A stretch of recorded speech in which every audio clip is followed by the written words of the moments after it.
शांति। 11 अगस्त।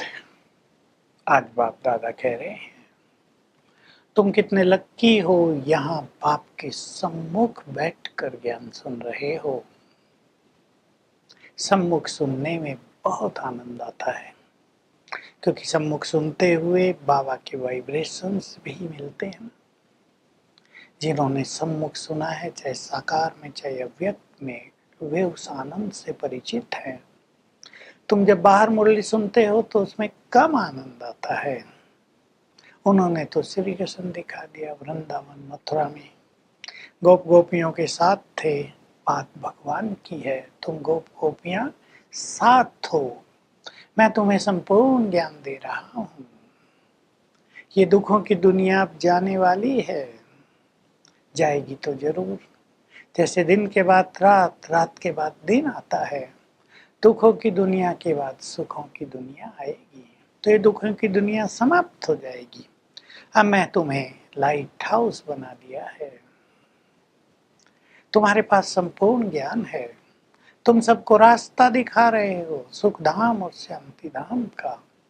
संसार में कोई भी बस यही बात नहीं जानते कि हम आत्मा एक्टर हैं, अपना अपना पार्ट बजा रहे हैं।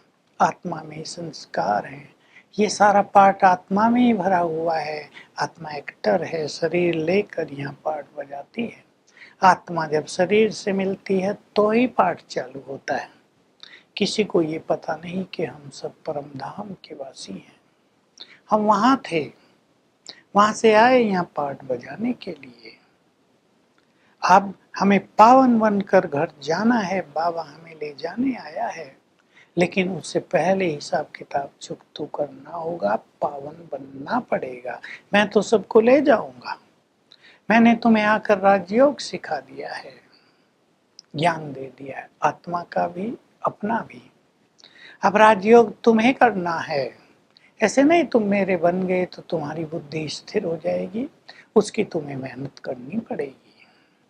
क्योंकि विश्व की राजाई तुम्हें मिलती है, सहज प्राप्ति नहीं है, छोटी प्राप्ति नहीं है। तो मेहनत तो करनी पड़ेगी, योग लगाने की मेहनत। ये योग एक अग्नि है जिससे तुम आत्मा पावन बन जाते हो। ऐसे नहीं आत्मा को कोई अग्नि में डालने से पावन बना दिया जाता है।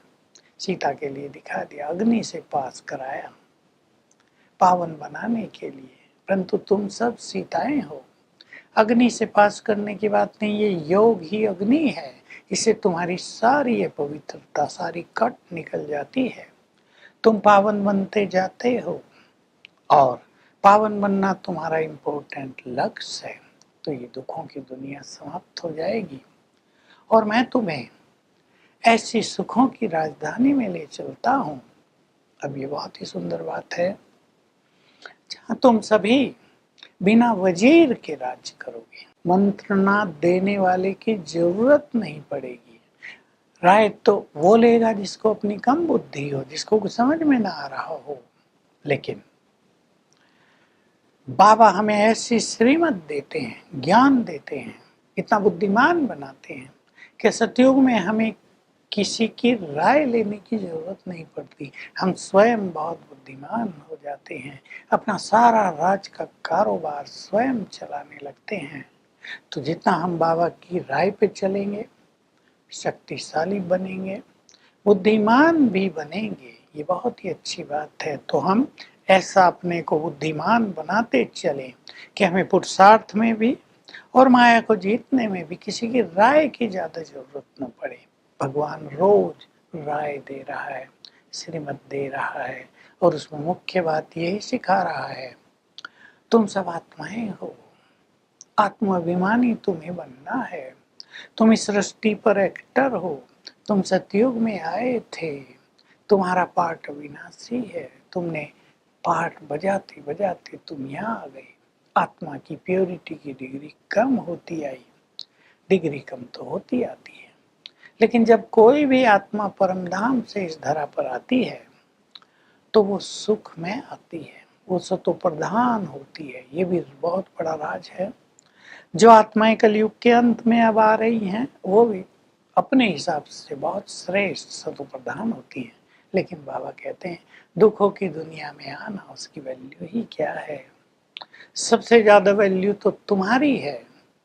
तुम 2 युग अपार सुखों की दुनिया में रहते हो, विश्व पर राज करते हो, तुम मनुष्य देवता बन जाते हो।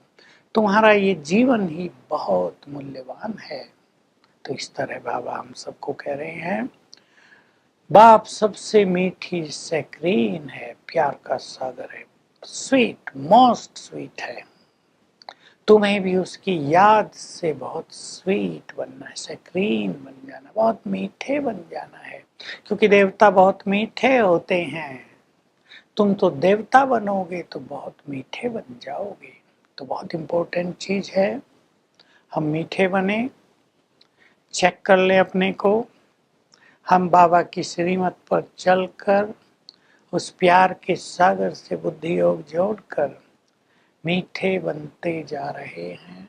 यह कड़वाहट हमारे अंदर है। अगर हम सत्य ज्ञान पाकर ऐसा सहज और सर्वश्रेष्ठ योग सीखकर भी स्वीट नहीं बने, नम्रचित्त नहीं बने, क्रोध की कड़वाहट रह गई, तो हमें ज्ञानी कौन मानेगा, हमें लाइट हाउस कौन मानेगा। बाबा ने तो कहा तुम्हें तो सारे संसार को राह दिखानी है, दुखों से छूटने का मार्ग दिखाना है। तुम ही दिखा सकते हो, क्योंकि तुम्हें ही बाप टीचर सदगुरु मिला है, और गुरु तो राह नहीं दिखा पा रहे हैं। एक मर जाता है, उसका छोटा बच्चा गद्दी पर बैठ जाता है, वो सदगति कैसे करेगा। तुम सदगति की राह दिखा रहे हो, तो तुम्हें सीखना है और सिखाना है कि हम अपनी बुद्धि को ऐसी डिवाइन और रिफाइन कैसे बनाएं। एक तो परम पिता से बुद्धि योग रखने से, दूसरा जो बाबा ने बहुत श्रेष्ठ ज्ञान दिया है इसका चिंतन करने से हमारी बुद्धि बहुत डिवाइन और रिफाइन होती जाती है, हमारा मार्ग सरल होता जाता है। वरदान है, सर्व की राय को रिगार्ड देकर सारे विश्व के द्वारा रिगार्ड पाने वाले बालक सो मालिक भाव। हम भगवान के बालक भी हैं और मालिक भी हैं उसकी संपदा के। हमारे पास संगठन होता है, एक दूसरे की राय ली जाती है, तो किसी की राय को तुरंत कट नहीं देना चाहिए, उसको सम्मान देते हुए बाद में उसकी राय पर विचार करना चाहिए या कुछ कहना चाहिए। अगर ऐसा संगठन में तुम सभी को रिगार्ड देते चलोगे तो विश्व से रिगार्ड पाने के अधिकारी बन जाओगे। तो बालक बनकर अपनी बात कहो, बालक बन जाओ, अधिकार प्राप्त करो, मालिक बनो सर्व खजानों के, मालिक बनकर राय दो, और राय जो फाइनल हो बालक बनकर उसे स्वीकार कर लो। स्लोगन है, मस्तक पर सदा स्मृति का तिलक लगा रहे, यही सच्चे सुहाग की निशानी है। तो आज हम अभ्यास करेंगे, सारा दिन आज का अभ्यास रहेगा कि बाप दादा को अपने सम्मुख देखेंगे। कभी हम सुख वतन में जाएंगे, बाप दादा से दृष्टि लेंगे, फिर परम धाम में जाएंगे, ज्ञान सूर्य के सम्मुख बैठेंगे, नीचे आएंगे, बाप दादा का आह्वान करेंगे, फील करेंगे वो हमारे सामने आ गया है, दृष्टि दे रहे हैं। ये 3 ड्रिल दिन में 5-6 बार कर लेंगे तो बाबा के सम्मुख होने के, उनके वाइब्रेशंस ग्रहण करने के सुंदर अनुभव होंगे। Om Shanti. To watch Peace of Mind channel videos on YouTube, subscribe us on youtube.com/tvpeaceofmind. Just a click for a peaceful life.